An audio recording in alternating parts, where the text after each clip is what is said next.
कत्तलखान्याच्या भिंती जर काचेच्या असत्या तर जगातला प्रत्येक माणूस शाकाहारी झाला असता, असं का म्हटलं गेलंय? बघा, आज आपण बोलणार आहोत मांसाहार ह्या विषयावर. जे लोक मांसाहार करतात ते खरंच योग्य आहे का? तुम्ही सायंटिफिक दृष्टीनं असो किंवा नैतिक दृष्टीनं असो, त्यावर थोडीशी आपण चर्चा करणार आहोत.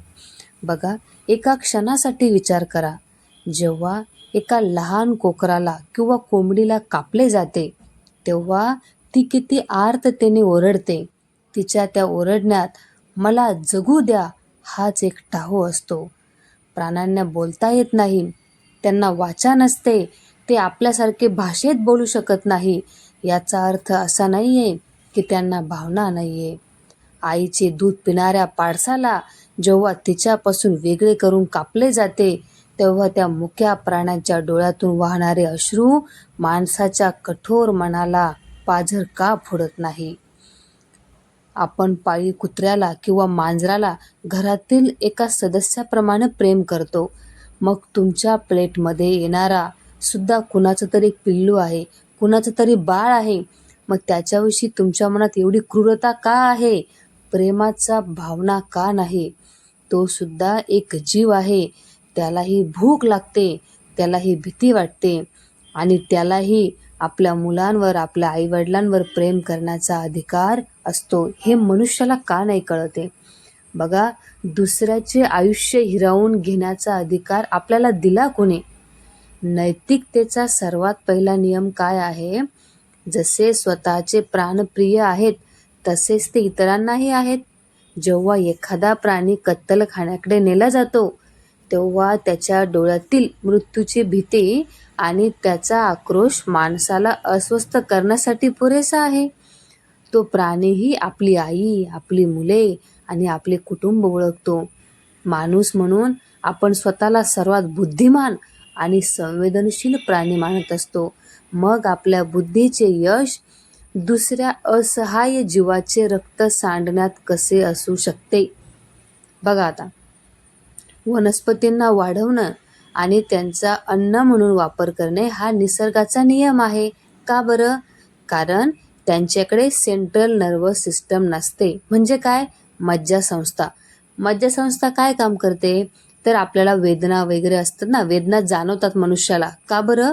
मनुष्याला, प्राण्याला ह्या वेदना जाणवतात, त्रास जाणवतो, कारण आपल्याकडं सेंट्रल नर्वस सिस्टम आहे, म्हणजे मज्जासंस्था आहे. ती वनस्पतीकडे नसते. पण प्राण्यांना आपल्यासारख्याच वेदना होतात, त्यांना पण दुःख होते. केवळ आपल्या जिभेसाठी, जिभेच्या चवीसाठी एखाद्याचा चालता बोलता काळजाचा तुकडा घेऊन खाणे ही कोणती मानवी नैतिकता आहे? प्रत्येक मांसाहारी व्यक्तीनं स्वतःला प्रश्न विचारावा. बघा, मानवी शरीर हे मांसाहारासाठी बनलेच नाहीये. अनेकदा असा भ्रम पसरवला जातो समाजामध्ये की मांसाहार माणसासाठी नैसर्गिक आहे, पण विज्ञान सुद्धा हे मान्य करत नाही. माणसाची शारीरिक रचना आहे ना, ती शाकाहारी प्राण्यांशी जुळणारी आहे. गाय, हत्ती, माकड यांच्याशी जुळणारी आहे. जे हिंस्र प्राणी आहेत ना, वाघ, सिंह यांच्यासोबत जुळणारी नाही. आता जे हिंस्र प्राणी आहेत त्यांची आतडी खूप लहान असतात, जेणेकरून मांस कुजण्यापूर्वी शरीराबाहेर पडावे. याउलट माणसाची आतडी शाकाहारी प्राण्यांप्रमाणे खूप लांब असतात. जेव्हा माणूस मांस खातो ते पचायला खूप वेळ लागतो आणि ते आतड्यामध्ये कुजते, ज्यामुळे कॅन्सर, हृदयविकार आणि युरिक ॲसिड यांसारखे आजार होतात. माणसाची दात आणि नखं वाघासारखी तीक्ष्ण आहेत का? नाही. तर ती सपाट आहेत, जेणेकरून अन्न चावून खाता यावं. आता मांसाहारामध्ये फायबर शून्य असते आणि ज्यामुळे बद्धकोष्ठता होते. आणि मॉडर्न रिसर्चमध्ये असं दिसून आलं आहे की शाकाहारी जीवनशैली जगणारे लोक जास्त काळ निरोगी आणि दीर्घायुषी जगतात. निसर्गाने आपल्याला फळं, भाज्या, कडधान्य या सगळं काही दिलं आहेच ना, मग आपण ते खाण्याला प्राधान्य दिलं पाहिजे. जेव्हा आपण मांसाहार करतो तेव्हा आपण केवळ अन्न खात नाही, तर एका निरपराध जीवाची भीती, त्याचा थरकाप आणि त्याचा शेवटचा आक्रोश आपल्या शरीरात समाविष्ट असतो. याउलट शाकाहार आपल्याला शांतता, करुणा आणि निसर्गाशी जोडतो.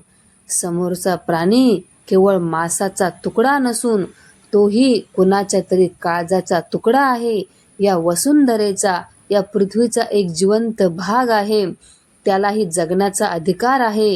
हे सत्य ज्या दिवशी माणसाला समजेल त्या दिवशी जगात खऱ्या अर्थाने माणुसकीचा जन्म होईल. चला, आपल्या ताटातून क्रूरता, कुणाचा तरी काळजाचा तुकडा आपण वजा करूया आणि करुणेला जागा देऊया. बाकी तुम्ही मांस खावे की ना खावे हा तुमचा प्रश्न आहे. व्हिडिओ आवडला असेल तर लाईक करा आणि कळवा मला तुम्ही शाकाहारी आहात की मांसाहारी आहात म्हणून.